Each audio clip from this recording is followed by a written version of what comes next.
Os grandes profetas da Bíblia foram homens de fé de diversas origens e contextos chamados por Deus para levar sua mensagem ao povo. Eles enfrentaram reis de nações desafiados e trouxeram advertências divinas em tempos de apostasia e profundo desespero. Não é um exemplo de provações.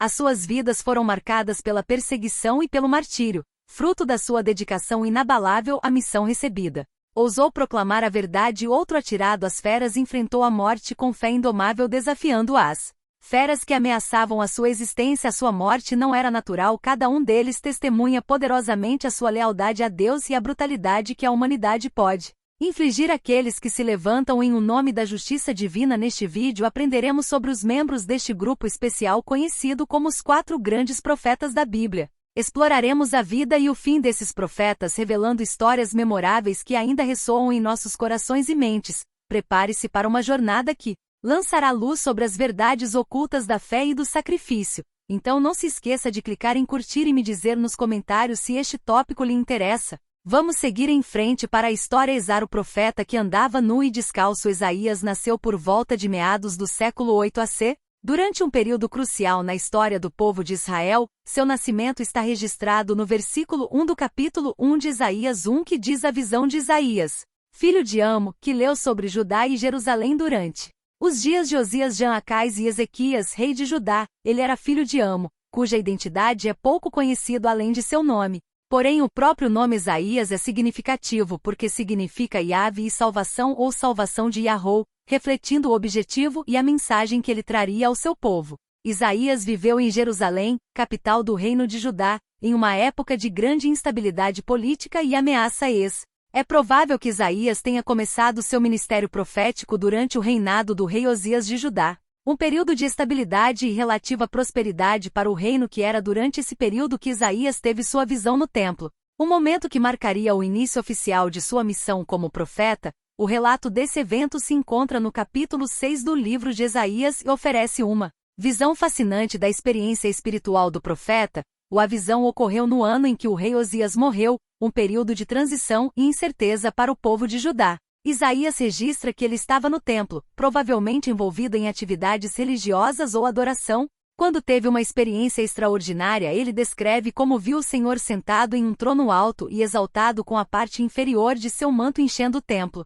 Seres angélicos chamados serafins estavam ao redor do trono, gritando uns para os outros: Santo, Santo, Santo é o Senhor dos armados, toda a terra está cheia de sua glória. Diante desta visão majestosa e sagrada, Jesse foi tomado por um profundo sentimento de medo e inadequação. Ele reconheceu seu próprio pecador e o das pessoas ao seu redor, confessando: Ai de mim, estou perdido, porque sou um de lábios impuros. Hábito entre um povo de lábios impuros, e meus olhos viram o Rei, o Senhor dos Exércitos. É importante ressaltar que a percepção da santidade e da glória de Deus trouxe a consciência aguda da fragilidade humana e da necessidade para purificação. Neste momento de angústia e reconhecimento, um dos serafins voou em direção a Isaías com uma brasa acesa que tirou do hotel com uma pinça, tocou a boca de Jessé com as brasas e declarou: Isso tocou seus lábios, agora sua iniquidade foi removida e seu pecado expiado, pois esta ação simbólica representou a purificação e reconciliação de Jessé com Deus, preparando-o para o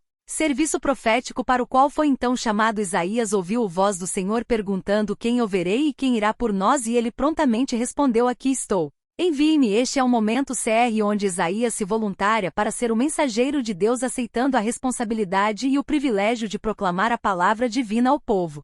Portanto, a visão de Isaías no templo não só revelou a grandeza e a santidade de Deus, mas também transformou profundamente a vida e a vocação do profeta. Foi um encontro que ele capacitou e ordenou para uma missão marcada por desafios de adversidades e ao mesmo tempo pela presença constante e soberana de Deus em sua vida. Se este assunto lhe interessa, considere se inscrever no canal e ativar o sininho para receber mais conteúdos assim. Significa muito para nós. Sem mais delongas, vamos passar para o vídeo. Após a morte do rei Osias, seu filho Jã assumiu o reino. Naquela época, Isaías desempenhou um papel significativo como profeta em Judas. Jã reinou por aproximadamente 16 anos. Depois da morte de seu pai e de seu governo foi caracterizada pela estabilidade política e relativa prosperidade econômica herdada em parte do reinado de Osias. Durante este período, Isaías continuou a proclamar as mensagens de Deus ao povo de Judá, enfatizando a importância da lealdade a Deus e a necessidade de evitar a idolatria e a injustiça social. Ele também foi capaz de aconselhar o rei Jótam em questões espirituais e políticas, buscando influenciar as decisões do governo de acordo com os princípios divinos. Judas desfrutou de relativa estabilidade sob o reinado de Jótam. Sinais de tensão e desafios iminentes estavam no horizonte. Internacionalmente, o poderoso Império Assírio estava crescendo e representava uma ameaça potencial para os reis vizinhos, incluindo Judas. E internamente os problemas sociais e econômicos aumentaram e a lealdade do povo a Deus muitas vezes ficou em segundo plano. A história começou a tomar um rumo sombrio após a morte de Jótam. Quando seu filho Acais subiu ao trono de Judas, ele herdou um reino que, apesar dos desafios, gozava de certa estabilidade política e prosperidade material. No entanto, Acais rapidamente se revelou um governante fraco e indeciso, cujas decisões teriam consequências desastrosas para Judas, e é aqui que as coisas começam a ficar complicadas após a sua adesão ao trono. Acais enfrentou ameaças externas iminentes. O reino do norte, Israel, liderado pelo rei Ap, e a Síria, lideradas por Rini, formaram uma aliança contra Judas com a intenção de derrubar Acais e colocar um fantoche em seu lugar. Esta aliança planejava instalar um novo rei em Jerusalém e substituir a dinastia davídica. Diante desta ameaça, Acais ficou profundamente perturbado e procurou desesperadamente uma solução. Em vez de confiar em Deus e buscar orientação espiritual, Acais recorreu à diplomacia e a alianças políticas. Buscou o apoio do rei Tiglat-Pileser de Assíria, oferecendo tribos e submetendo-se à Assíria em troca de proteção de Israel, e da Síria. Isaías, como profeta, teve que enfrentar as consequências de suas escolhas políticas. Ele confrontou Acais, alertando-o para não confiar em alianças com nações pagãs, mas sim confiar na proteção e no poder de Deus. Isaías procurou encorajar Acais a permanecer fiel a Deus e a buscar orientação divina em vez de buscar soluções temporárias e terrenas aos problemas do reino. Foi durante o reinado de Acais que Isaías recebeu muitas das visões e mensagens proféticas que ele registrou em seu livro. Nos capítulos 1 a 5 de Isaías, ele profetizou muitas vezes sobre a necessidade de arrependimento e retorno a Deus no dia em nome do povo de Judá. Ele denunciou a injustiça social, a corrupção moral e a idolatria que se infiltraram na nação. Isaías advertiu que o julgamento de Deus estava se aproximando por causa da rebelião do povo, mas também oferecia a esperança de perdão e restauração para aqueles que se voltassem para Deus de todo o coração. Nos capítulos 7 a 12 de Isaías encontramos a profecia messiânica, onde Isaías profetizou sobre a vinda de um futuro Messias Redentor que traria salvação e restauração ao povo de Deus. Ele anunciou que uma virgem conceberia e daria à luz um filho, e seu nome seria Emanuel, que significa Deus conosco. Isaías também falou do reinado justo e pacífico do Messias que traria libertação e redenção ao povo de Israel.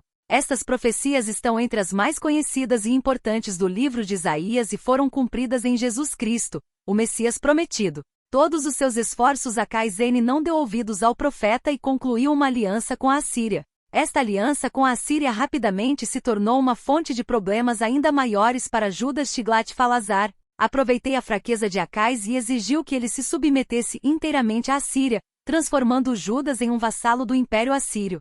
Acais foi forçado a pagar tributos cada vez mais altas à Assíria e seguir suas ordens, o que corroeu ainda mais sua autoridade e independência como rei de Judá. Por isso, razão pela qual Acais também considerou as alianças com o Egito e a Etiópia como uma medida de segurança adicional contra a Síria. Esta decisão foi percebida por Deus como uma falta de confiança em sua proteção e resulta na mensagem profética que Isaías transmitiu andando nu e descalço. Essa mensagem profética, um tanto curiosa, está registrada na Bíblia, especificamente em Isaías capítulo 20, versículo 2 ao 4, e disse isso naquela época.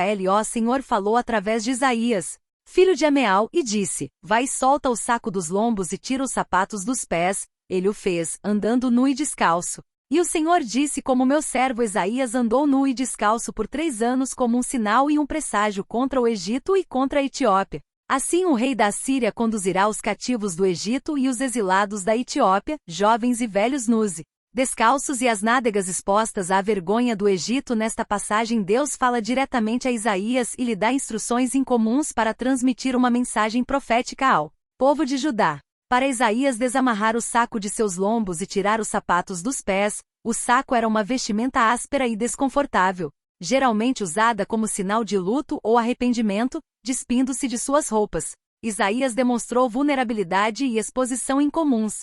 Isaías obedeceu a Deus e segue suas instruções ao pé da letra andando nu e descalço. Esta ação dramática atrai a atenção das pessoas e serve como uma poderosa representação visual da mensagem profética que Isaías está prestes a transmitir. Com sua ação ousado e simbólico não passou despercebido e muitos foram levados a refletir sobre o significado desta mensagem visual. A nudez e a remoção dos sapatos de Isaías serviram como um lembrete vívido da vulnerabilidade do povo às ameaças externas e da necessidade de confiar em Deus em tempos de crise. Ao andar descalço, Isaías simbolizou humildade e submissão à vontade divina. Ele mostrou que não havia nada que pudesse esconder ou proteger o povo de Judá exceto a confiança em Deus e de obediência aos seus mandamentos. Deus então explica o significado simbólico desta ação e compara o período durante o qual Isaías andou nu e tirou os sapatos por 3 anos com o destino que aguardava o Egito e a Etiópia. Assim como Isaías era uma representação física da nudez futura e da retirada dos sapatos dos prisioneiros dessas nações, a Assíria iria capturá-los, despojá-los de suas roupas e levá-los ao cativeiro, expondo-os à vergonha. Enquanto Isaías profetizava, Judas estava em pleno alvoroço espiritual. Acais promoveu a idolatria e a adoração de deuses estrangeiros, distanciando o povo de Judas do verdadeiro Deus. Isaías, o profeta, confrontou Acais e alertou-o sobre as consequências de sua apostasia espiritual, exortando-o a se arrepender e retornar a Deus. No entanto, Acais ignorou as advertências de Jessé e continuou em seu desobediência. A situação de Judas só piorou com o tempo. Eventualmente, a própria Assíria invadiu Judas, devastando a terra e sitiando Jerusalém. Acais e o povo de Judá sofreram terrivelmente sob o jugo assírio, enfrentando fome, doenças e pobreza.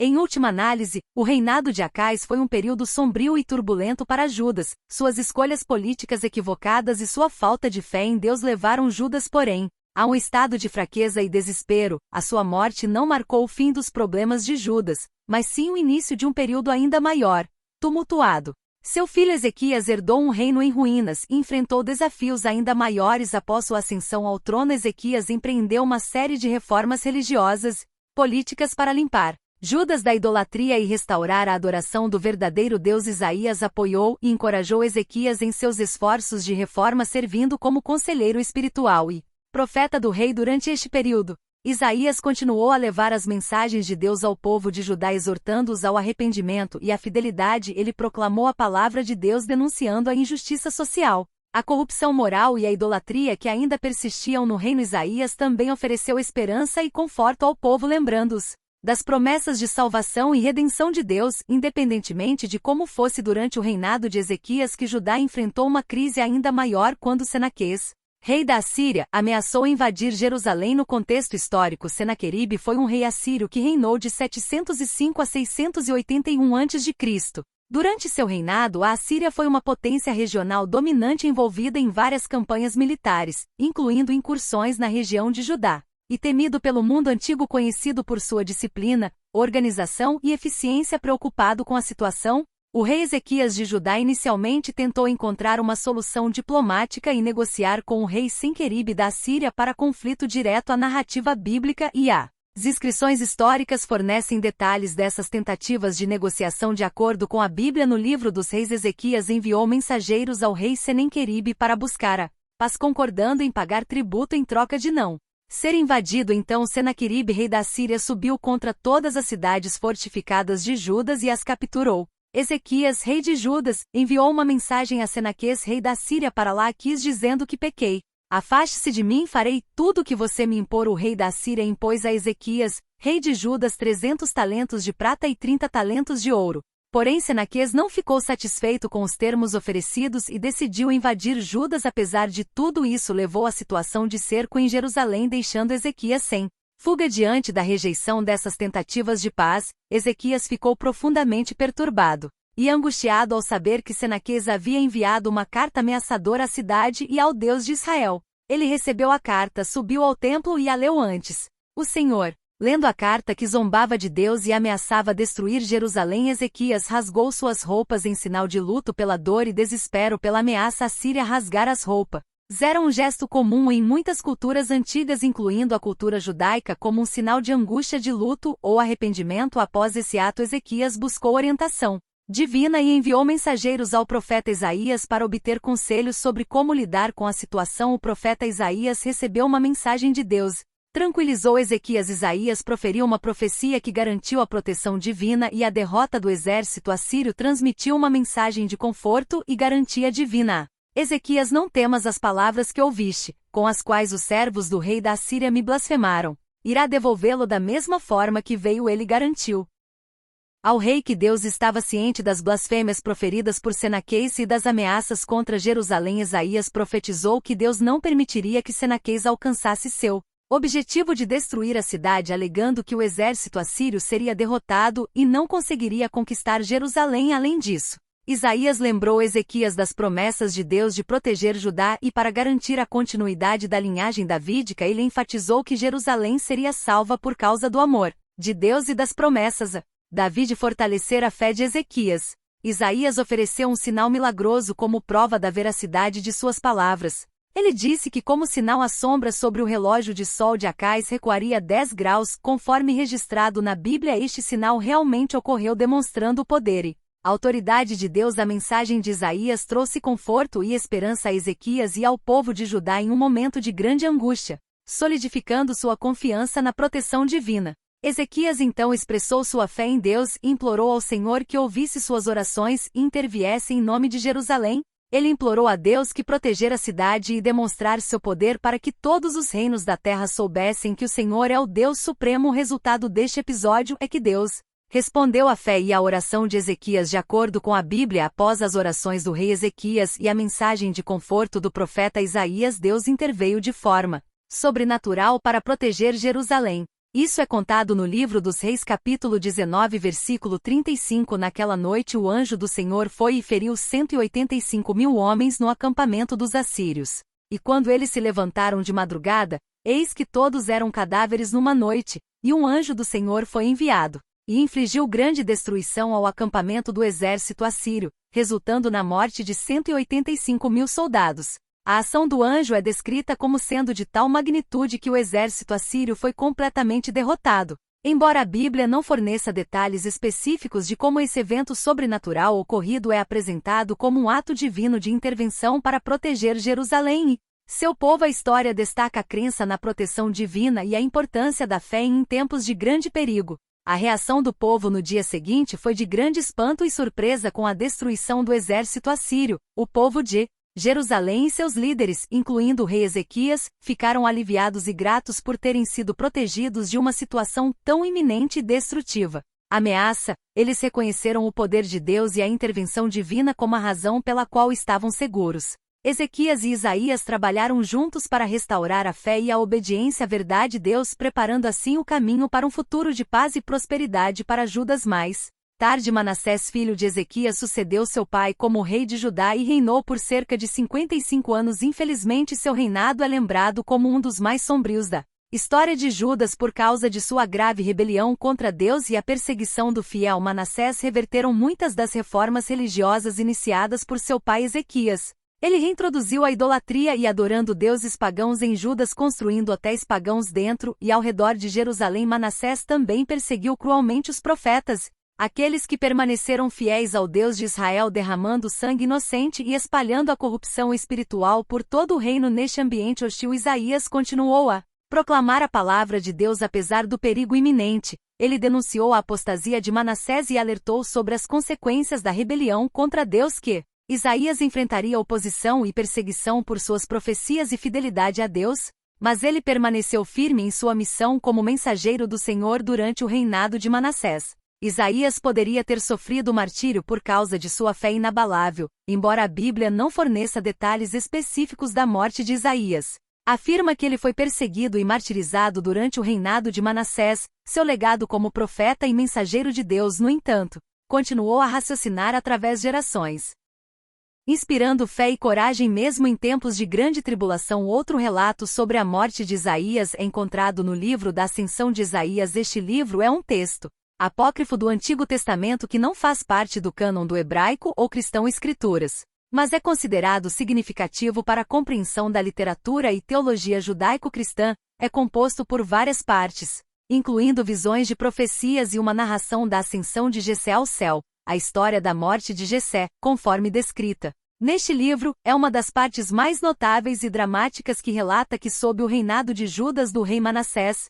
Isaías enfrentou grande oposição por causa de suas profecias e seu papel como defensor da justiça e da retidão. De acordo com este relato, Manassés ficou furioso com as críticas e advertências de Jessé porque ele estava envolvido em práticas idólatras e injustas. Em sua fúria, Manassés ordenou que Jessé fosse dividido em dois como forma de punição extrema por suas palavras e ações. Isaías, fiel até o fim, aceitou seu destino com coragem e resignação. Ele permaneceu firme em sua fé e continuou a proclamar a mensagem de Deus até o último momento, mesmo diante de uma morte terrível e tortuosa. Isaías não vacilou em sua devoção a Deus e em seu compromisso com a verdade quando o rei Manassés, apesar de seu reinado marcado pela desobediência e pelo pecado, há indícios de que ele teve um período de arrependimento nos últimos anos de seu governo. Conforme relato do segundo livro de Crônicas, capítulo 33, Manassés foi levado cativo para a Babilônia após uma derrota militar e humilhou-se diante de Deus e foi então restaurado ao trono de Judas, onde tentou reformar a religião e promover a adoração de Yahvé, mas seu arrependimento chegou tarde demais para evitar o julgamento de Deus sobre Judas. O reinado de Manassés teve consequências duradouras para o reino de Judá, deixando uma marca indelével na história do povo de Deus. Seu legado é lembrado como uma advertência sobre os perigos da apostasia e da desobediência a Deus, mas também como um lembrete de o poder do arrependimento e da misericórdia de Deus para com aqueles que sinceramente se voltam para Ele. Apesar dos muitos assassinatos de crentes e profetas, Isaías é reconhecido por esses escritos proféticos contidos no livro que leva seu nome, o livro de Isaías, que faz parte do Antigo Testamento da Bíblia. Este livro é composto por 66 capítulos e é uma das obras mais longas e influentes entre os profetas do Antigo Testamento. Isaías registrou suas visões e profecias durante todo o seu ministério, transmitindo as mensagens de Deus para o povo de Judá durante um período crucial na história de Israel. Jeremias, o profeta chorão, imagina uma época em que a nação escolhida estava à beira do colapso e Deus, em sua misericórdia infinita, ainda estava enviando mensagens de advertência, de esperança, de julgamento e restauração através de um homem. Foi Jeremias, profeta das lágrimas. Nascido no final do século 7 AC, Jeremias cresceu em uma época de mudanças políticas e religiosas drásticas. O reino de Judá, governado por uma sucessão dos reis que frequentemente desviavam o povo dos caminhos de Deus, estava em declínio. A nação, outrora próspera e protegida pela aliança com o Senhor, estava agora marchando para a destruição, e é neste contexto que Deus chamou Jeremias para ser sua voz entre o povo, uma voz que clamou no deserto espiritual desde muito jovem. Jeremias sentiu o peso desse chamado, uma responsabilidade que ele nunca pediu, mas aceitou com relutância e obediência. A Bíblia nos diz que mesmo antes de seu nascimento ele já havia sido escolhido para esta missão. Antes de eu te formar no ventre de sua mãe eu te conheci, e antes de você sair do ventre dele eu te consagrei, eu estabeleci profeta das nações. Jeremias 155. Uma missão divina que não poderia recusar mesmo diante dos seus medos, inseguranças. Jeremias era um homem que sabia das dificuldades que iria enfrentar, não ignorava o sofrimento que adviria de ser a voz de Deus num tempo de tal rebelião. O chamado de Deus que veio com clareza inegável não foi algo que ele aceitou facilmente, foi uma missão de dor, de rejeição e solidão. Jeremias, como todo jovem, tinha seus medos e seus inseguranças. Ele não se via nem como um grande orador, nem como alguém capaz de enfrentar reis e nações. Quando Deus o chamou, sua reação imediata foi a de hesitação. Senhor Deus, eis que não sei falar porque sou uma criança. Jeremias 1:6. A humanidade de Jeremias brilha neste momento, afinal ele era apenas um jovem consciente de suas limitações. Mas Deus não se impressiona com as fraquezas humanas, porque sua força se realiza precisamente na fraqueza, e assim o Senhor respondeu ao medo de Jeremias com uma promessa de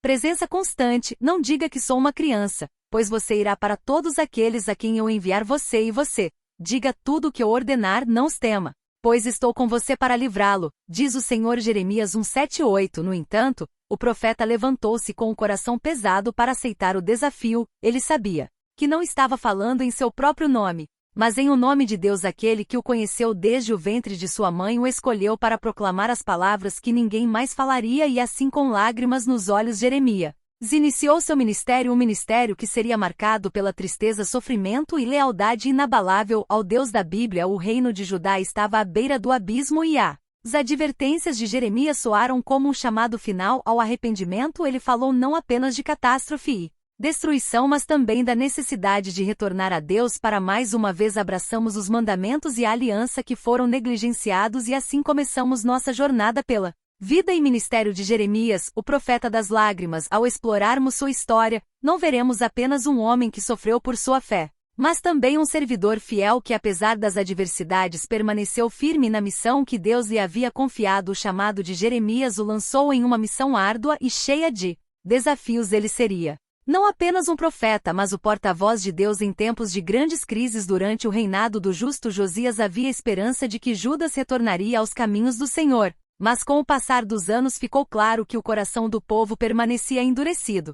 Jeremias foi encarregado de uma missão que exigiria coragem inabalável para alertar Judas da destruição iminente, se ele não se arrependesse de seus pecados. A nação que se desviara das fontes de água viva estava agora prestes a colher os frutos amargos de sua rebelião. Pois meu povo cometeu duas palavras, eles me abandonaram, que sou fonte de água viva para cavar cisternas para si mesmos, cisternas rachadas que não retêm água. Jeremias 213. A missão de Jeremias era em essência uma ato de amor divino. Deus em sua misericórdia não queria que seu povo perecesse, mas que eles se arrependessem e voltassem para ele. Porém a tarefa de Jeremias não foi nada fácil. Ele enfrentou resistência diária de um povo que não queria não ouvir a verdade, que preferia o gentil palavras dos falsos profetas às duras, mas necessárias advertências de Deus. A idolatria e a corrupção espiritual foram os principais alvos das mensagens de Jeremias.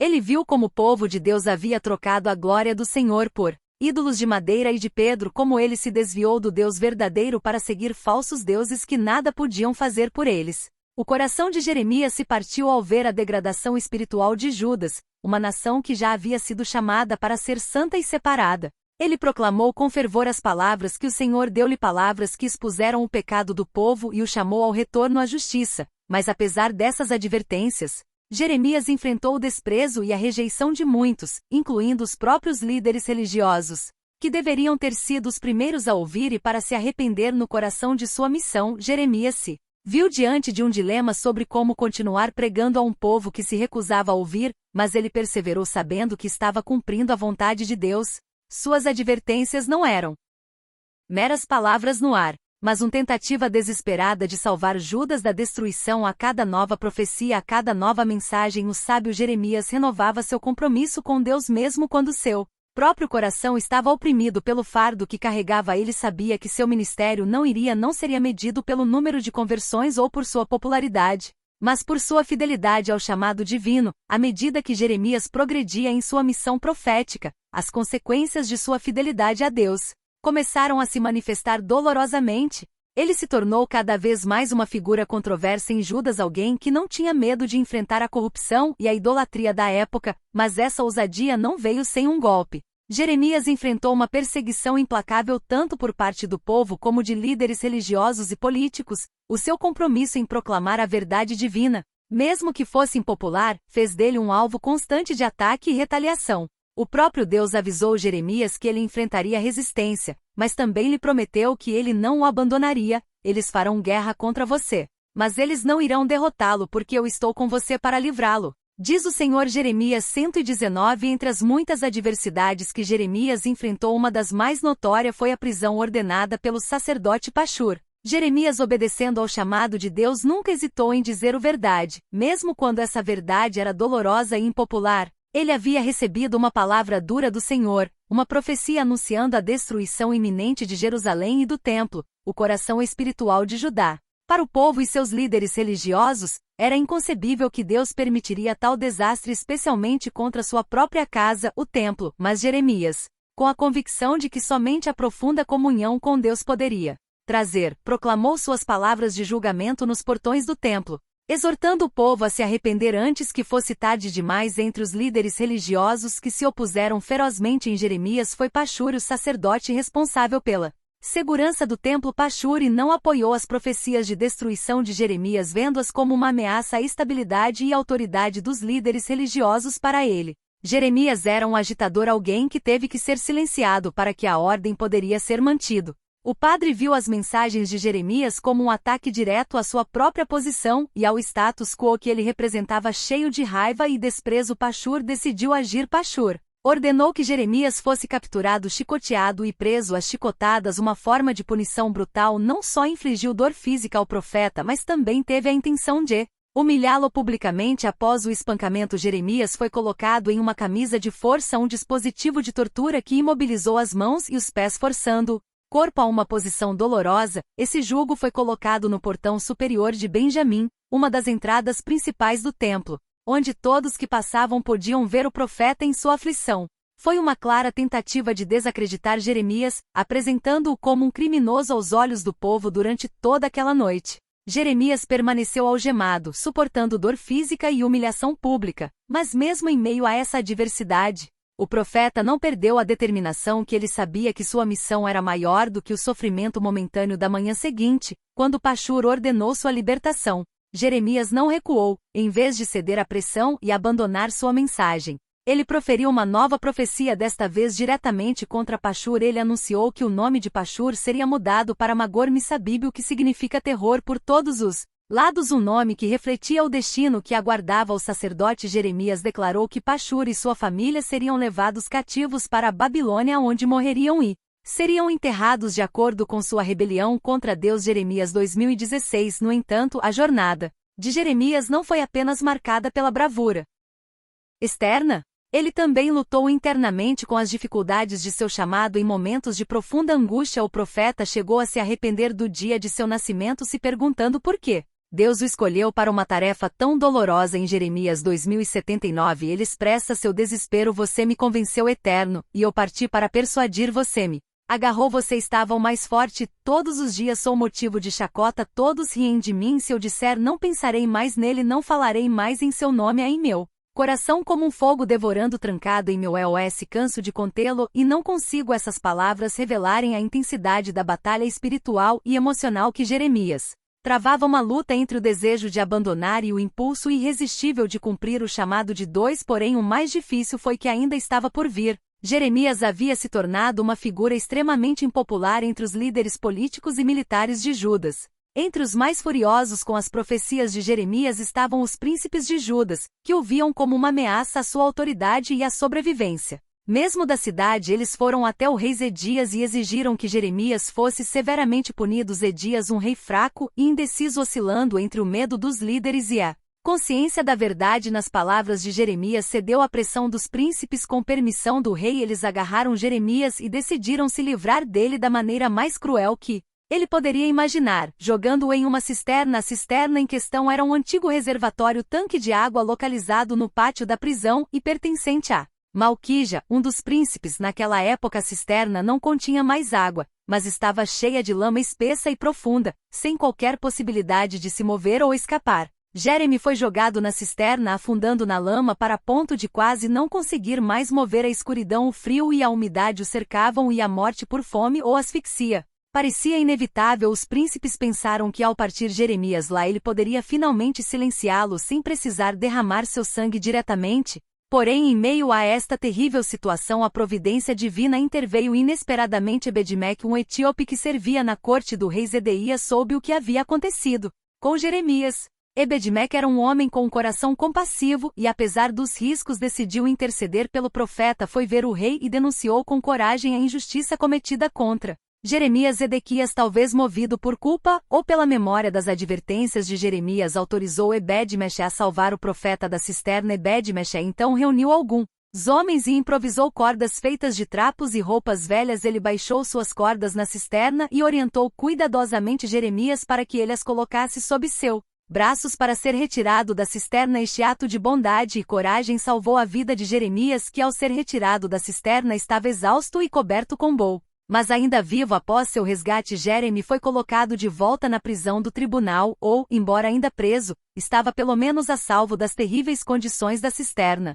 Este episódio da cisterna de Bol não é apenas uma história de perseguição, mas também um testemunho da fidelidade de Deus em meio ao sofrimento extremo. Jeremias, mesmo diante da morte aparentemente certa, foi sustentado pela providência divina. através do Ebed-Melech, mostrando que mesmo nos momentos mais sombrios e desesperadores Deus não desiste aqueles que permanecem fiéis a Ele. A história nos lembra que não importa quão profunda seja a cisterna de dificuldades em que nos encontramos, sempre há esperança e deserção na fidelidade de Deus. Mais tarde, uma vez liberado, o ministério de Jeremias continuou suas mensagens, tornando-se cada vez mais sombrias e urgentes. Foi chamado para proclamar o julgamento de Deus sobre Judas, e uma das profecias mais devastadoras que ele recebeu dizia respeito à destruição de Jerusalém, esta cidade que tinha sido o centro de adoração de Deus e o símbolo de sua presença entre o povo. Estava agora condenada à ruína devido à contínua desobediência e rebelião de seus habitantes. Jeremias não mediu palavras ao descrever o desastre que estava por vir, e suas advertências se tornaram o coração de seu ministério. Eis que mandarei chamar todos os povos do norte, diz o Senhor, e os trarei contra esta terra, contra os seus habitantes, e contra todas as nações ao redor. Desolação e opressão eterna. Jeremias 259. O impacto das profecias de Jeremias foi profundo, especialmente porque ele falou contra a crença popular de que Jerusalém era inviolável. Muitos em Judá acreditavam que Deus nunca permitiria que sua cidade santa fosse destruída, especialmente o templo onde sua presença ainda residia. Jeremias, com coragem e convicção, desafiou esta falsa segurança. Ele proclamou que a própria presença de Deus havia sido profanada pela idolatria e pelo pecado desenfreado do povo. Como resultado de Deus usaria Nabucodonosor, rei da Babilônia, como instrumento de seu julgamento. Esta profecia não apenas chocou os ouvintes de Jeremias, mas também os enfureceu, porque era inconcebível que Deus permitisse que uma nação estrangeira destruísse sua cidade e levasse seu povo cativo,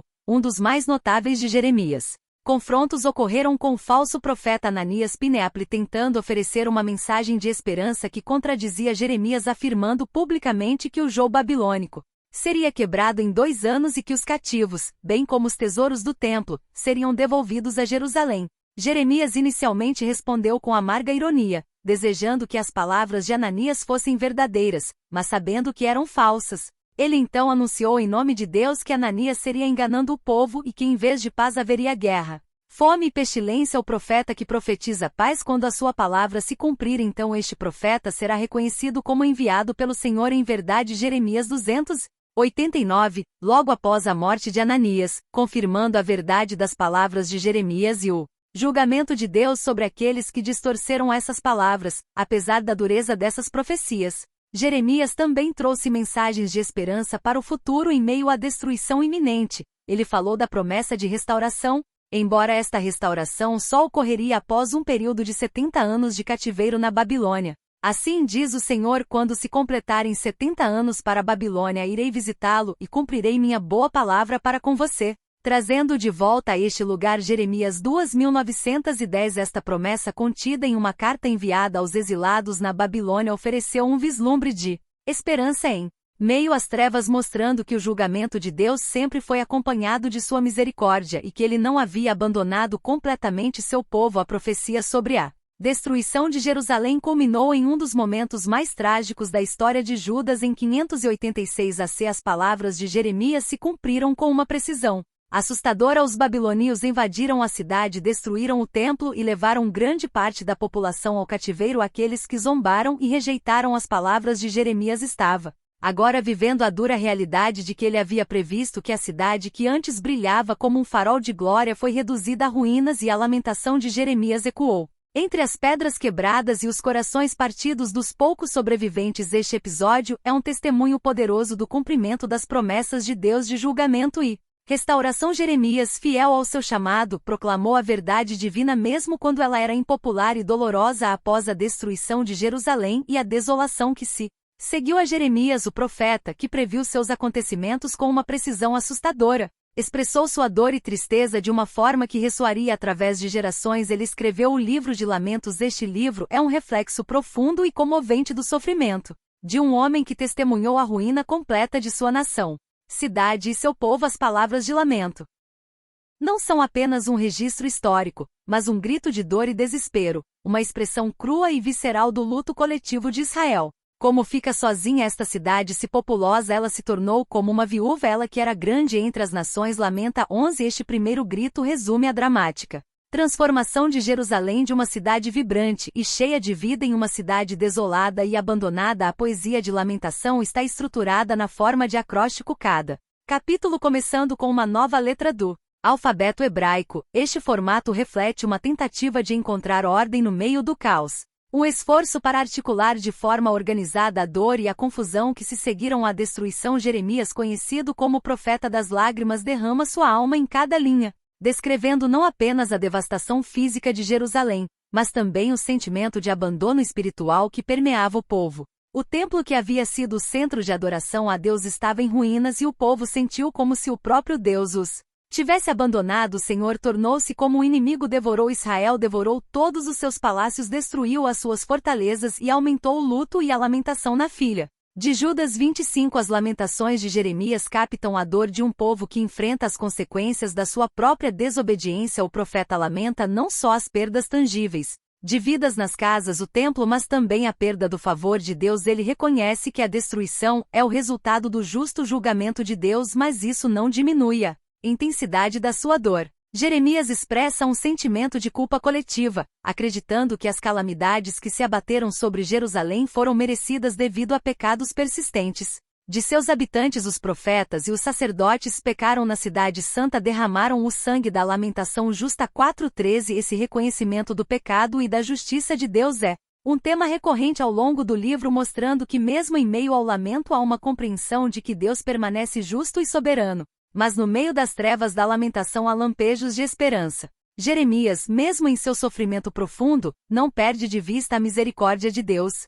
Ele lembra ao povo que a disciplina de Deus, embora severo, não é o fim da história. A bondade do Senhor não se esgota, suas compaixões não chegam ao fim, elas se renovam a cada manhã, que sua fidelidade é grande. Lamentação 3:22-23. Essas palavras oferecem uma âncora no meio da tempestade, uma lembrete de que, apesar de tudo, a fidelidade de Deus permanece. Sugere que existe um caminho para a restauração, que a graça de Deus é ainda maior que o julgamento e que, em última análise, trará cura e renovação ao seu povo. Da Lamentação não termina com uma resolução completa, mas deixa o leitor com um sentimento de expectativa e esperança. Estas palavras nos lembram que, por mais dolorosas que sejam as consequências do pecado, a porta para a esperança nunca é completamente fechada. Em Lamentações, o profeta não apenas relata a destruição de Jerusalém, mas também abre caminho para o próximo capítulo da história de Israel, um capítulo que será marcado pela renovação e pelo retorno à aliança com Deus. Nos últimos dias do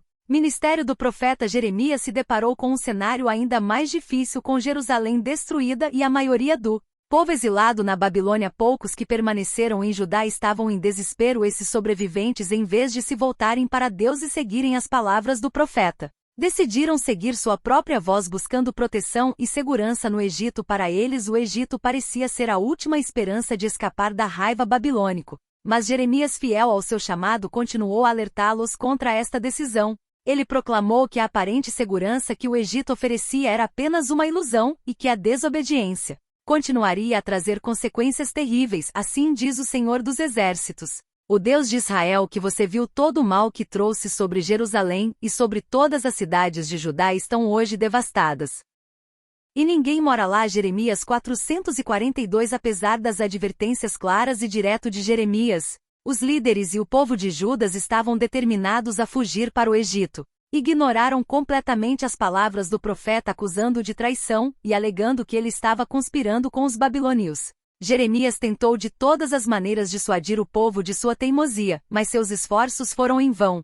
Finalmente, os líderes decidiram sequestrar Jeremias e levá-lo à força para o Egito com o resto do povo. Este ato de rebelião não apenas violou as ordens diretas de Deus, mas também o destino daqueles que o seguiram até o Egito. Jeremias continuou a profetizar, agora em uma terra estrangeira, longe de sua pátria devastada. Mas essas palavras não perderam nem a clareza nem a intensidade. Você sabe que hoje você testemunha contra si mesmo, pois pecou contra o Senhor e que você não obedeceu ao seu caminho nem andou de acordo com a sua lei, seus estatutos e seus testemunhos. Jeremias 44:23. No Egito, Jeremias entregou um de seus últimos e mais sombrios profecias de que o julgamento de Deus seguiria o povo até esta terra. Ele declarou que, assim como Jerusalém havia sido destruída, o Egito enfrentaria o julgamento divino, e os restos mortais de Judas que fugiram para lá não escapariam do alcance de Deus. Egito, que ele via como um refúgio seguro, se tornaria o seu túmulo, assim diz o Senhor. Eis que entregarei o faraó Ofra, rei do Egito,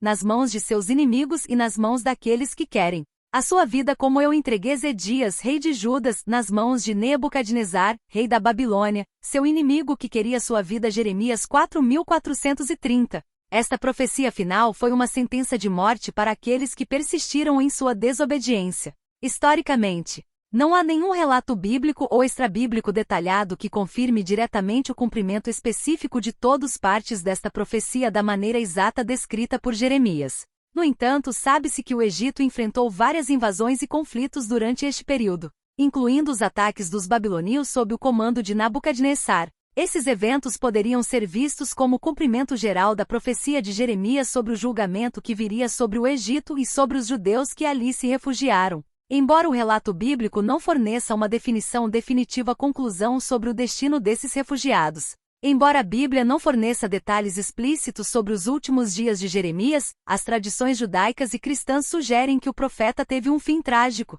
No Egito, algumas tradições afirmam que ele teria sido apedrejado até a morte por seus próprios camaradas patrióticos que se recusaram a ouvir estas palavras até o último momento.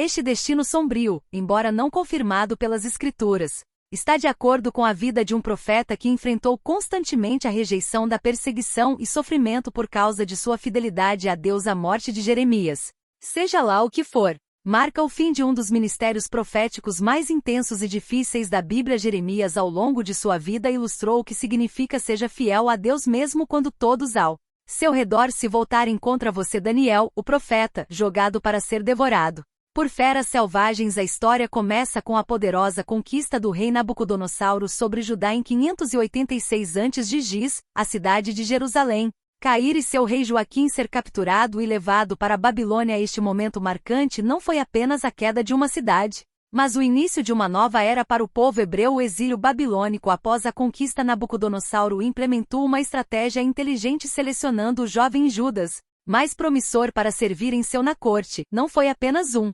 movimento político, mas também uma forma de tentar controlar e assimilar os hebreus em sua cultura. Daniel, com outros jovens, foi escolhido para esta nova vida, onde seria treinado em toda a sabedoria e conhecimento dos babilônios. Em Daniel 13:4 lemos que estes jovens deviam ser sem falta de boa aparência, dotados de sabedoria, inteligência e discernimento. Esta formação, embora benéfica em certos aspectos, representava um risco significativo para a identidade e fé dos exilados hebreus. Babilônico destacou o conflito entre o que era culturalmente aceito e o que era moralmente correto de acordo com as leis de Deus. Assim, os jovens hebreus, agora em uma terra estrangeira, se depararam com um dilema sobre como permanecer fiéis às suas crenças em um ambiente que os incitava a aceitar o exílio. Não apenas uma questão física.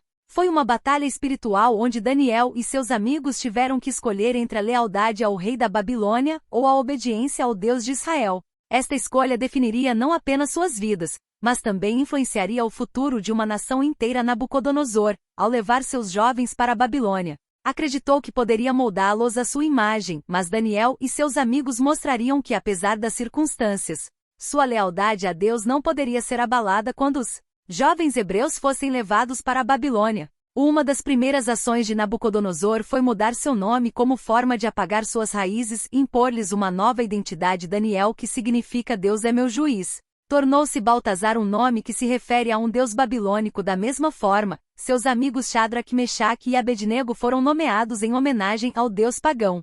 Esta mudança de nome representou uma tentativa de Nabucodonosor de controlar e converter seus jovens, afastando-os de suas tradições e da adoração ao Deus verdadeiro. Porém, a mudança de nome não alterara a essência de quem eram Daniel e seus amigos. Ele sabia que, independente da designação imposta, sua verdadeira identidade estava enraizada em seu relacionamento com Deus. A Bíblia nos ensina no Provérbio 1810 que o nome do Senhor é uma torre forte, os justos ali se refugiam e se encontram seguros. Esta passagem reflete a segurança que Daniel encontrou em sua fé mesmo diante da pressão de um ambiente hostil. A essência de sua identidade não poderia ser facilmente desfeito por um novo nome, porque estava amparado na certeza da presença de Deus na vida. Após a mudança de nome e adaptação ao novo ambiente, Daniel e seus amigos enfrentaram ainda outro desafio maior: a proposta de uma dieta real que iria distanciá-los de suas práticas dietéticas judaicas. O Nabucodonosor ordenou que os jovens hebreus se alimentassem de má e vinho de sua mesa, uma oferta tentadora, mas que comprometia sua convicção de que Daniel aceitasse esse alimento significaria essa contaminação em contradição com as leis dietéticas que Deus havia estabelecido. Para o povo então ele tomou uma decisão ousada, ele decidiu não se contaminar com as delícias do rei desafiando a norma e colocando sua confiança em Deus. Em Daniel 1:8 lemos que Daniel resolveu não se contaminar com a comida e o vinho do rei. Esta decisão exigiu coragem porque se Daniel e os seus amigos fossem descobertos poderiam enfrentar graves consequências. No entanto, ele confiava que Deus os protegeria. A confiança em Deus é uma constante na sua vida e esta atitude é um exemplo para todos nós que em tempos de pressão a fé pode nos guiar nas decisões mais difíceis para provar que ele poderia manter sua saúde com uma dieta diferente. Daniel propôs um desafio ao chefe eunuco. Por 10 dias ele e seus amigos só comeriam vegetais e água e no final comparavam sua aparência com a dos demais jovens que comiam a comida do rei. Esta proposta demonstrava não só sua fé mas também sua sabedoria e sua confiança em Deus. Como resultado, Deus recompensou desta vez e depois de 10 dias Daniel e seus amigos pareciam mais saudáveis e robustos do que os outros jovens. Em Daniel 115 está escrito: e ao final de 10 dias sua aparência era mais fresca e vigorosa do que a de todos os jovens que haviam comido a comida do rei. Enquanto mergulhávamos em os desafios que Daniel e seus amigos enfrentaram em sua jornada, começamos a perceber que esses tempos de prova os prepararam para enfrentar situações ainda mais complexas. À medida que a história de Daniel se desenrola na Babilônia, um evento crucial começa a se desenrolar, atraindo sonhos perturbador do Nabucodonossauro. O rei, atormentado por visões perturbadoras durante a noite, convoca todos os sábios da Babilônia em busca de respostas. Foi um momento de grande tensão, pois o Nabucodonossauro exigia não só a interpretação de seus sonhos mas também que os sábios descrevessem os sonhos sem ele os revelando. Ele acreditava que se eles fossem verdadeiramente sábios poderiam demonstrar seu poder descrevendo o que ele havia sonhado, que a situação era crítica e as vidas dos sábios estavam em perigo. Em Daniel 25 lemos: o rei respondeu e disse ao caldeu: a coisa me escapa, se você não me fizer saber o sonho e sua interpretação você será despedaçado. Neste momento de desespero, Daniel, tendo conhecimento do decreto que ameaça a vida de todos os sábios, foram até o rei com sabedoria e confiança. Ele pediu tempo para interpretar o sonho e então buscou a ajuda de Deus através da oração. Esse ato de fé demonstrou que ao invés de se desesperar, Daniel optou por buscar orientação divina. Daniel e seus amigos começaram a orar implorando ao Deus de Israel por uma revelação, como Tiago 15 nos ensina: se algum de vocês tem falta de sabedoria, peça a Deus que dá a todos liberalmente e sem censura. Esta promessa se tornou realidade quando Deus revelou a Daniel o conteúdo e a interpretação do sonho. Quando Daniel finalmente se apresentou diante do Nabucodonossauro, ele fez questão de esclarecer que a sabedoria e o poder de interpretar sonhos vieram de Deus e não dele mesmo. Em Daniel 228 ele declara: mas há um Deus no céu que revela mistérios. Esta declaração não apenas enfatizou a soberania de Deus mas também destacou a grandeza do Senhor em uma cultura que adorava ídolos. Daniel descreveu o sonho ao rei, que envolvia uma grande estátua feita de vários materiais representando diferentes reinos que seriam dominar o mundo. Esta interpretação não só impressionou Nabucodonossauro mas também consolidou a posição de Daniel na corte babilônica. A revelação do sonho e sua interpretação foram momentos decisivos não só na vida de Daniel mas também na história de Israel. Daniel mostrou que apesar dos desafios e ameaças, a fé em Deus e a busca por sua sabedoria podem levar a bênçãos e proteção. Depois que o sonho foi revelado, a imagem da grande estátua se tornou um símbolo poderoso, marcando a transição entre reinos na história bíblica. A estátua descrita por Daniel tinha cabeça de ouro, peito e braços de prata, ventre e coxas de bronze e pernas de ferro, terminando em pés, parte de ferro e parte de barro. Cada parte da estátua representava um reino sucessor do anterior, começando com o próprio Império Babilônico representado pela cabeça de ouro. Esta visão não foi apenas uma descrição dos reinos, mas também uma advertência sobre a natureza transitória do poder humano. Em Daniel 238, o Senhor disse ao Nabucodonossauro: você é a cabeça de ouro. Mas isso reafirmou a soberania de Deus ao longo da história e eventos futuros. Daniel explicou que cada metal simbolizava a degradação do poder humano, mostrando que, embora o Nabucodonossauro fosse poderoso, a sua autoridade não duraria para sempre. Peito e braços de prata representavam o Império Medo-Persiano, seguido pela barriga e coxas de bronze simbolizando a Grécia. As pernas de ferro representavam o Império Romano, que com sua força militar e influência dominava a civilização. ocidental, mas o mais intrigante eram os pés de barro e o inferno, simbolizando um reino dividido que é instável e não resistiria ao teste do tempo. Esta sequência do reino não apenas ilustra a história da humanidade, mas também revela o plano soberano de Deus para a salvação. Mas o sonho não termina aí. Daniel continuou sua interpretação falando de uma pedra que caiu sem ajuda humana e destruiu a estátua que simbolizava o reino de Deus que seria estabelecido e duraria para sempre. Em Daniel 244 está escrito: e no dia de seus reis o Deus do céu estabelecerá um reino que nunca será destruído. Este versículo é uma declaração poderosa da soberania de Deus sobre todas as nações e reinos da terra, enfatizando que mesmo diante dos poderes mais formidáveis o reino divino prevalecerá. A mensagem contida na visão da estátua é um lembrete que, apesar da aparente grandeza dos reinos humanos, todos são transitórios e sujeitos ao julgamento de Deus. Apesar do sonho revelador, Nabucodonosor, em sua busca para consolidar o poder e a adoração, teve uma estátua colossal construída em ouro, e num ato de desespero pelo controle ordenado a todos os habitantes do reino se curvassem diante dela. Essa exigência era uma ofensa direta ao Deus de Israel e um teste de lealdade para os jovens hebreus que sabiam que curvar-se aos ídolos era inaceitável. Em Daniel 35 está escrito: quando você ouvir o som de a trombeta, da flauta, do pandeiro e de todo tipo de música, você deve se curvar e adorar a imagem de ouro que o rei Nabucodonosor montou. Sadraque, Mesaque e Abednego, amigos de Daniel, se recusaram a cumprir esta ordem. Eles estavam firmes em sua crença, consciente de que a adoração de ídolos era uma violação dos mandamentos de Deus. Quando foram denunciados por outros babilônios, foram levados perante o rei, que lhes deu uma segunda chance de se prostrarem diante da estátua. Mas a resposta dos jovens hebreus foi poderosa e ousada: se o nosso Deus, a quem servimos, quiser nos livrar da fornalha ardente, ele nos livrará da sua mão para o rei. Mas se não for esse o caso, saiba, ó rei, que não serviremos a seus deuses nem adoraremos a imagem de ouro que você ergueu. Daniel 3171. Esta declaração não apenas mostrou sua fé inabalável,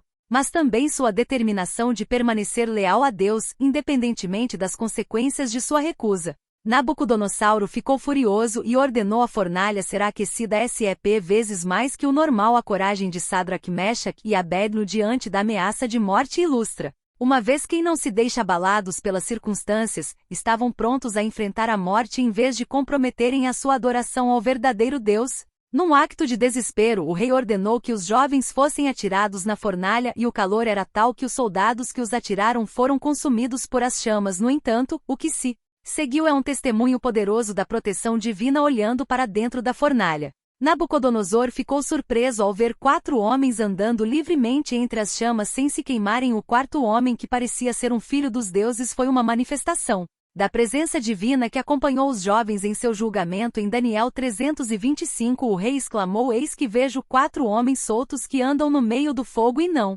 estão feridos, e o aparecimento do quarto é semelhante a um filho dos deuses. Este momento marcante demonstra que Deus nunca decepciona aqueles que são leais a Ele, mesmo nas situações mais extremas. Depois de testemunhar este milagre, o Nabucodonosor foi até o Deus de Israel e emitiu um decreto ordenando que ninguém fale contra ele e reconheça sua supremacia. A história de Sadraque, Mesaque e Abednego se torna um poderoso testemunho de fé e coragem, mostrando que mesmo nas adversidades Deus é capaz de libertar aqueles que confiam nele. Com esta demonstração do poder de Deus que nos preparamos para explorar o próximo passo na história do Nabucodonosor, sua humilhação e seu eventual reconhecimento do poder soberano de Deus. Após a impressionante libertação de Sadraque, Mesaque e Abednego do Nabucodonosor de fornalha ardente, embora tendo reconhecido o poder do Deus de Israel, ainda não tivesse entendido completamente a extensão da soberania divina, sua arrogância e vaidade continuaram a dominar sua vida, levando-o a acreditar que seu reino e seu poder eram inabaláveis. Porém, Deus, em sua infinita sabedoria, decidiu ensinar ao rei uma lição que ele nunca esqueceria. Em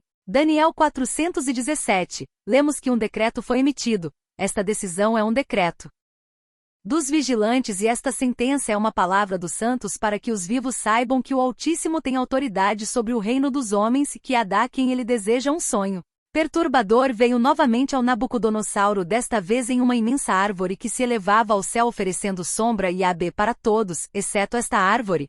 Foi cortada deixando apenas um toco, e o rei foi avisado que ele também seria tratado como um animal, comendo grama como bois e vivendo entre os campos até este momento.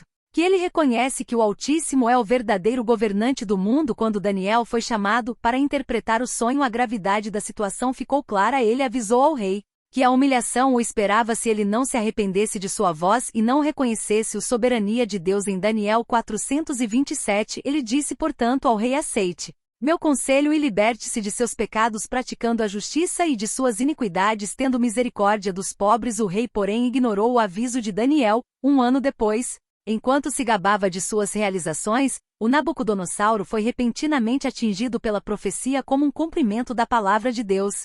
Sua razão foi tirada e ele começou a viver como um animal, sendo expulso da sociedade. A queda do rei foi um golpe profundo, mostrando a todos que o verdadeiro poder não está nas riquezas ou nos reinos, mas em Deus que governa. De repente ele começou a comer grama como os bois e os céus se tornaram seu lar. Neste momento de humilhação foi a resposta de Deus à arrogância do rei, reafirmando que ninguém, por mais poderoso que seja, pode se colocar acima do Criador.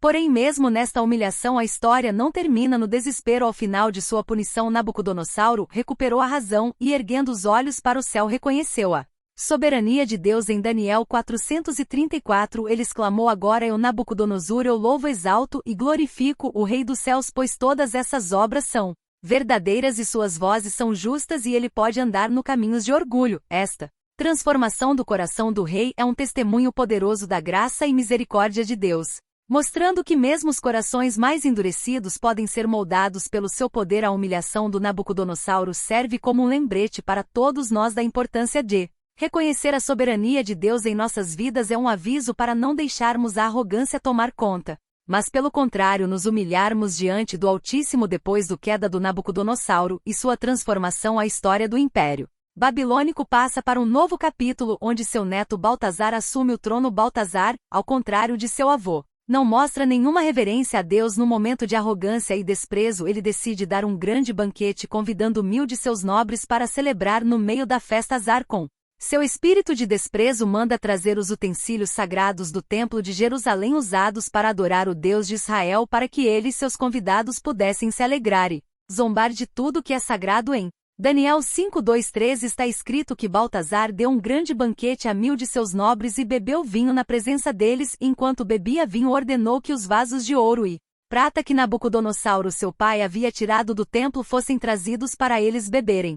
Este ato de profanação não passaria despercebido aos olhos de Deus. Enquanto a festa estava a todo vapor, ocorreu um fenômeno sobrenatural. Dedos humanos apareceram e começaram a escrever na parede do palácio. O rei, aterrorizado, empalideceu e sua mente ficou sobrecarregada com o que deveria ter sido uma celebração virou pesadelo. Baltazar convocou todos os sábios e encantadores do reino, mas ninguém conseguiu interpretar a mensagem escrita na parede. A situação ficou cada vez mais tensa e o desespero invadiu o rei. Foi então que a rainha se lembrou da sabedoria de Daniel. Sugeriu que ele fosse chamado de Daniel, que havia sido um dos principais conselheiros do Nabucodonossauro. Foi levado perante o rei. Ele, em sua sabedoria, não hesitou em confrontar Baltazar sobre seu comportamento ímpio e sua falta de respeito para com Deus. Em Daniel 5:22-23, Daniel disse que você, porém, filho de Baltazar, você não humilhou seu coração sabendo de tudo isso, mas você se exaltou contra o Senhor do céu. Daniel então revelou que a mensagem escrita na parede era um julgamento de Deus contra Baltazar Mimiquel por santo, significando que Deus contou os dias do reino de Baltazar e o pesou na balança, e que seu reino seria dado aos medos e aos persas. Reconhecendo assim a profundidade da advertência e julgamento de Deus, Baltazar, em um ato final de desespero, honrou Daniel, oferecendo-lhe recompensas e nomeando-o o terceiro governante do reino. No entanto, esta honra foi em vão, porque na mesma noite o Império Babilônico caiu nas mãos dos medos e dos persas. Conforme anunciado em Daniel 5:30-31, encontramos o desfecho trágico da história. Naquela mesma noite, Baltazar, rei dos caldeus, foi morto e Dário, o MDE, tomou o reino. Na queda de Baltazar, é um poderoso lembrete de que a desobediência a Deus e o desrespeito pelo sagrado trazem consequências graves. Sua história nos ensina a necessidade de reverência e respeito pelo Criador. À medida que a história de Baltazar termina de forma dramática, nos preparamos para o próximo teste de fé que Daniel terá que enfrentar. Com a queda de Baltazar, Dário o M subiu ao trono e estabeleceu um novo governo sobre o império. Daniel, por causa de sua sabedoria e discernimento, rapidamente se destacou e foi promovido a uma posição de influência significativa. No entanto, Esta ascensão despertou o ciúme e o ressentimento de outros líderes e administradores que se uniram contra ele em Daniel 63. Disse que Daniel se destacou entre os príncipes porque tinha nele um excelente espírito e o rei pensou em constituí-lo em todo o reino determinado a derrubar Daniel. Os governadores e sátrapa procuraram uma forma de incriminá-lo, porém apesar de suas investigações não encontraram nada repreensível em sua conduta. Daniel era um homem íntegro e fiel a Deus, então num plano traiçoeiro, convenceram o rei Dário a assinar um decreto proibindo a adoração de qualquer deus ou homem, exceto o próprio rei, sob pena de ser jogado nos cães de caça dos leões. O rei, sendo vaidoso, assinou a ordem sem considerar as implicações. Em Daniel 67, lemos todos os príncipes do reino, os prefeitos, os governadores, as altas autoridades e os conselheiros convencidos de que um decreto real e uma proibição firme sejam estabelecidos de que alguém deve fazer petições a todo deus ou homem por 30 dias, exceto você, o rei, seja jogado na jaula do leão. Daniel, ciente do decreto, não hesitou em continuar sua prática diária de oração a Deus. Ele abriu suas janelas em direção a Jerusalém e orou 3 vezes ao dia. Sem medo, sua fé e sua devoção inabalável eram um testemunho poderoso de seu relacionamento com Deus quando esses adversários o surpreenderam, orando para que não tivessem dúvidas, e imediatamente foram denunciar ao rei. Dário ficou chocado ao saber que havia sido preso. O que iria levou à morte de seu precioso conselheiro. Em Daniel 614 está escrito que o rei, ao ouvir essas palavras, ficou muito chateado e começou a pensar em como libertar Daniel. Infelizmente o rei Dário não conseguiu cancelar seu próprio decreto e condenou Daniel ao pino do leão. Antes de ser jogado, o rei expressou seu desejo de que o Deus de Daniel o livrasse. Com sincera preocupação, ele afirmou que o seu Deus, a quem você continuamente serve, o livra. Daniel 61. Daniel foi jogado no pino, e uma pedra foi colocada sobre ele, a abertura, amarrando-o durante a noite. O rei ficou preocupado sem conseguir comer ou se divertir. Ele passou horas pensando no destino de Daniel, que mesmo diante da morte tinha confiança no Deus que sempre o protegeu. Na manhã seguinte, Dário correu para o estupim, chamando o nome de Daniel. Ouvindo a voz familiar, ele ficou surpreso ao descobrir que Daniel estava ileso. Daniel, servo do Deus vivo, seu Deus, a quem você continuamente serve, ele poderia te livrar dos leões? Perguntou o rei. Daniel respondeu com alegria: ó rei, para sempre. Meu Deus enviou seu anjo e fechou a boca dos leões para que ele não me fizesse mal, porque fui considerado inocente diante dele e diante de você também, rei. Não cometi nenhum crime. Daniel 620:22. O milagre da proteção de Deus demonstrou que a fé no meio da adversidade nunca é em vão. Com esta intervenção divina, o rei Dário ordenou que os acusadores de Daniel fossem jogados nos cães dos leões e o rei Lama, para que todos temessem e adorassem a Deus. Das visões de Daniel. Daniel estão entre as revelações mais intrigantes e profundas da Bíblia, oferecendo um vislumbre do futuro além de seu tempo. Após os acontecimentos dramáticos de sua vida na Babilônia, Daniel recebeu uma série de visões revelando a sucessão de reinos e intervenções divinas ao longo da história. Suas visões não apenas capturaram a atenção do profeta, mas também são relevantes para todos os crentes porque revelam a soberania de Deus sobre as nações e eventos que moldam o mundo. Como um dos mais notáveis, as visões que Daniel teve foi a dos 4 animais representando os 4 grandes reinos que apareceriam na terra. O primeiro era um leão com asas de águia, simbolizando a Babilônia. O segundo era um urso representando os medos e os persas. O triseme era um leopardo com 4 asas, representando a Grécia, e o quarto era uma fera terrível, simbolizando o Império Romano. Cada um desses reinos teria seu próprio tempo de dominação, mas todos acabariam por ser subordinados ao reino eterno de Deus. Em Daniel 7:13-14 diz que olhei nas visões da noite, e eis que nas nuvens do céu veio como um filho do homem. Chegou ao ancião de dias, e ele foi trazido para perto dele, e lhe foi dado domínio, glória e reino para que todas as pessoas, nação e língua lhe servissem. Essas visões, embora complexas, são um poderoso lembrete de que Deus tem um plano soberano e definido para a humanidade. Daniel recebeu não apenas revelações sobre os reinos vindouros, mas também sobre os eventos que culminariam com a vinda do Messias Jesus Cristo, que estabelecerá um reino que nunca terá fim. A importância dessas visões não pode ser subestimada. Elas oferecem conforto e esperança ao crente seguro, que não importa quão tumultuado o mundo se torne, Deus está sempre no controle. O Senhor revela a Daniel que o verdadeiro rei Jesus reinará com justiça e que todos os reinos terrestres serão temporários. Além de visões sobre os reinos, Daniel também recebeu Mensagens proféticas sobre o fim dos tempos. Essas revelações não apenas desafiaram o entendimento de Daniel, mas também intrigaram os buscadores e crentes em todo os séculos. Em Daniel 124 é dito: mas você, Daniel, guarde essas palavras e guarde-o livro até o tempo do fim. Muitos correrão aqui e ali e o conhecimento aumentará. Essas profecias falam de um futuro onde a verdade prevalecerá e a sabedoria de Deus será revelada em sua plenitude. Ezequiel, o profeta das visões. Ezequiel não foi apenas um profeta, ele também foi um sacerdote. Esta dupla função é muito importante porque lhe deu uma compreensão profunda do lei e rituais religiosos, bem como as mensagens divinas que recebeu como sacerdote. Ezequiel provavelmente era bem versado nas escrituras hebraicas, nos ritos do templo e nas tradições religiosas de Israel.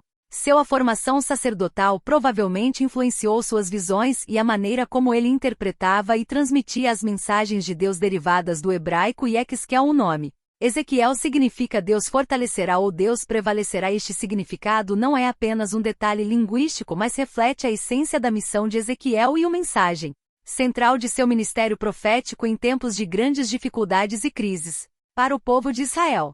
O nome de Ezequiel serviu como um lembrete constante de a força e o poder de Deus para sustentar e triunfar sobre todas as adversidades. Nabucodonosor, o rei da Babilônia, foi um dos monarcas mais poderosos de seu tempo.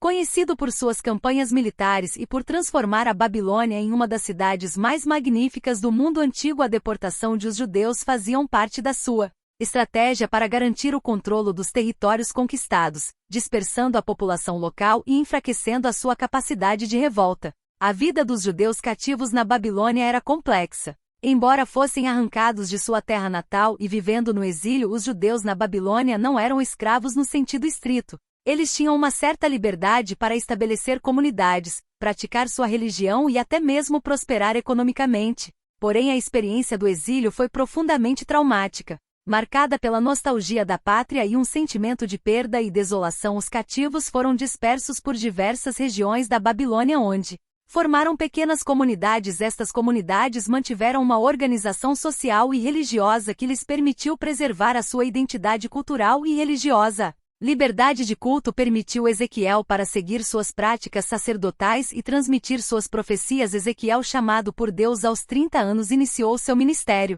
profético em um momento crucial na história de Israel. Esse chamado ocorreu em meio ao exílio na Babilônia 5 anos após sua deportação. A idade de 30 anos é particularmente significativo no contexto judaico porque é a idade em que os sacerdotes iniciavam o seu serviço no templo, marcando o início de um período de maturidade e responsabilidade espiritual. O chamado de Ezequiel foi dramático e envolveu uma série de visões extraordinárias que confirmaram sua missão divina. A primeira e mais impressionante dessas visões foi a do trono de Deus, descrita no primeiro capítulo do livro de Ezequiel. Nesta visão que Ezequiel teve um grande redemoinho, vindo do norte, uma grande nuvem com fogo e um brilho ao redor, e ao sem algo que parecia 4 seres vivos. Cada ser tinha 4 faces de homem, de leões, de boi e de águias, e 4 asas, e eles se moviam em todas as direções sem se virar. Ao lado de cada ser havia uma roda cintilante cheia de vocês ao redor. Acima dessas criaturas, Ezequiel viu algo que parecia um trono de safira e no trono uma figura que parecia um homem. A aparência desta figura era como brilho de âmbar com fogo ao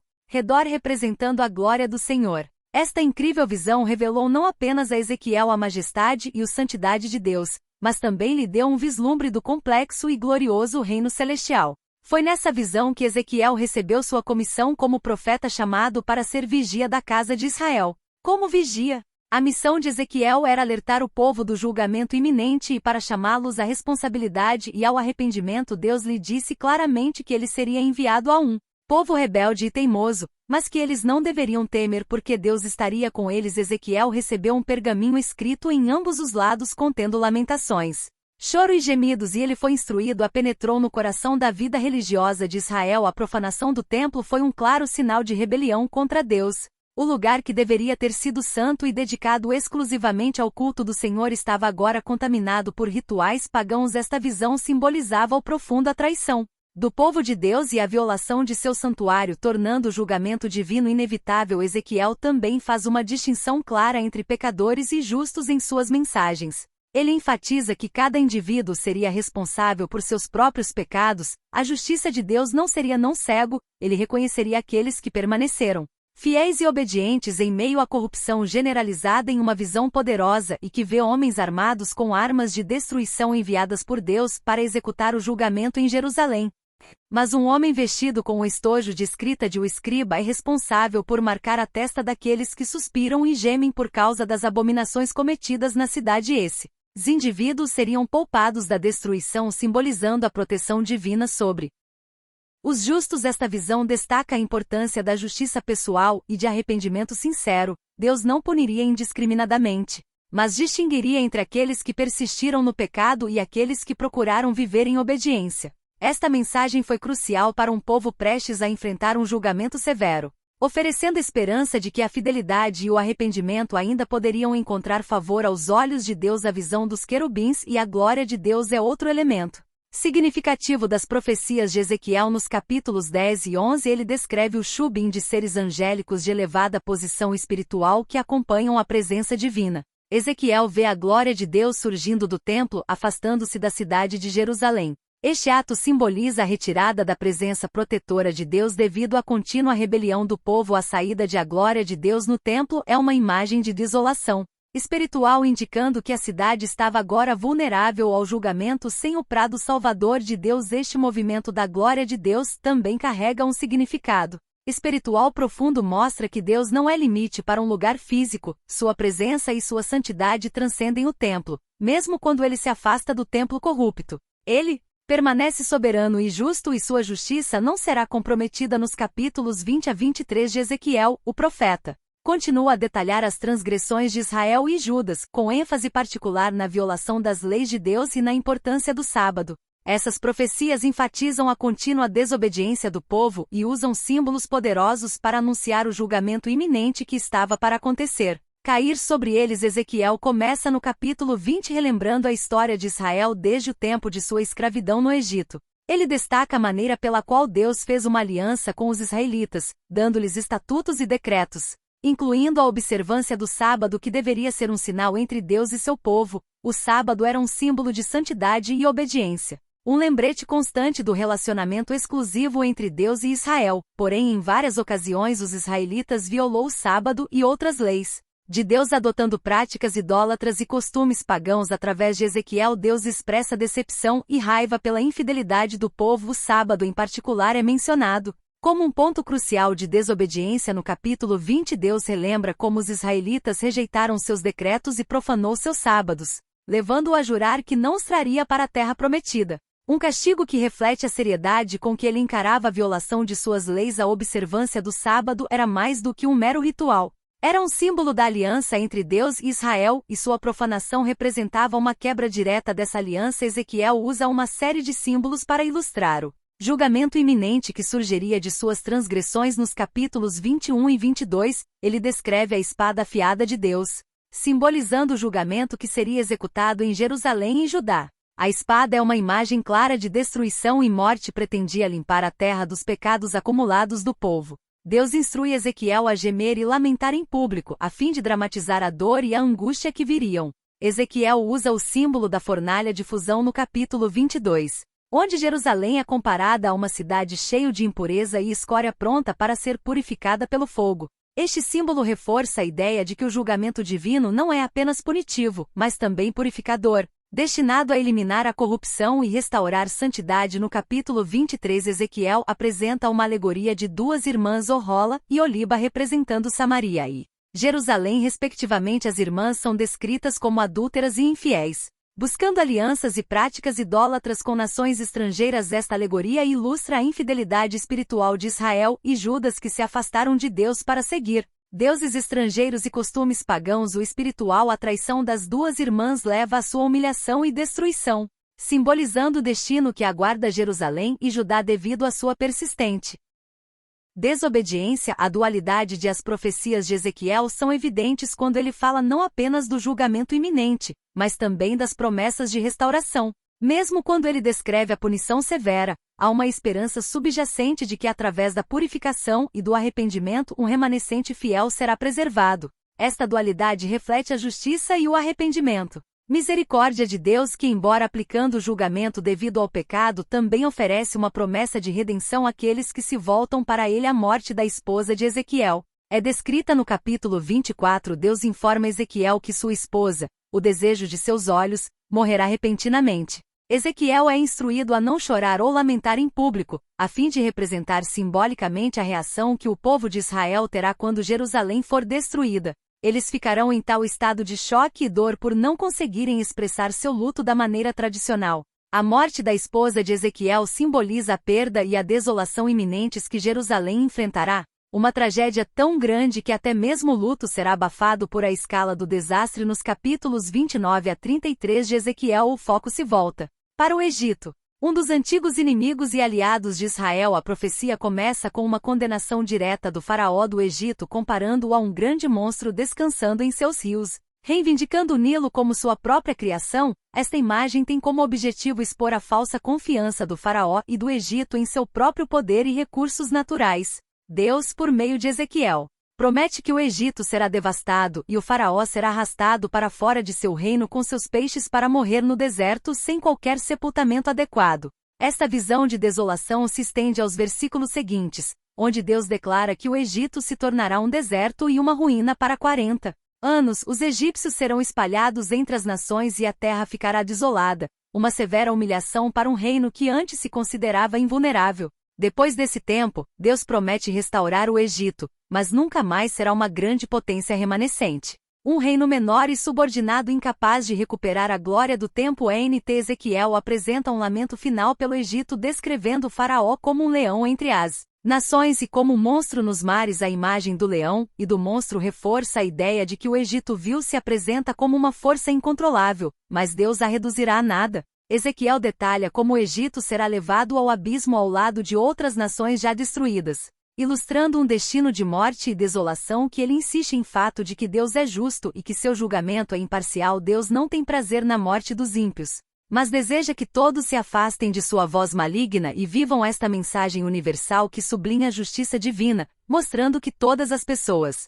independentemente de sua grandeza ou de seu poder, estão sujeitos à lei moral de Deus e que sua misericórdia está disponível para aqueles que se arrependem. No capítulo 37, encontramos uma das visões mais vívidas e impressionantes registradas no livro de Ezequiel, o Vale do Seco Ocem. Nesta visão, Ezequiel é conduzido por Deus a um vale cheio de ocêmans secos. O vale é vasto e os ocêmans estão espalhados por toda parte, completamente desprovidos de carne e vida. Deus pede a Ezequiel que profetize sobre seus ocêmans, dizendo-lhes para ouvirem a palavra do Senhor. Como Ezequiel profetiza, milagre extraordinário ocorre, os ossos começam a se mover e se unir, formando esqueletos completos. Tendões de carne e pele se formam nesses esqueletos, transformando-os em corpos humanos completos. Porém, esses corpos permanecem sem vida, sem fôlego. Mais uma vez, Deus ordena que Ezequiel profetize, desta vez para que o vento do Espírito entre em seus corpos e lhes dê vida. Ezequiel obedece. Um vento poderoso sopra sobre o vale, respirando vida nos corpos. Agora sobe cheio de vida e vigor, formando um grande e poderoso exército. Esta visão simbólica representa a promessa de Deus de restaurar seu povo de Israel.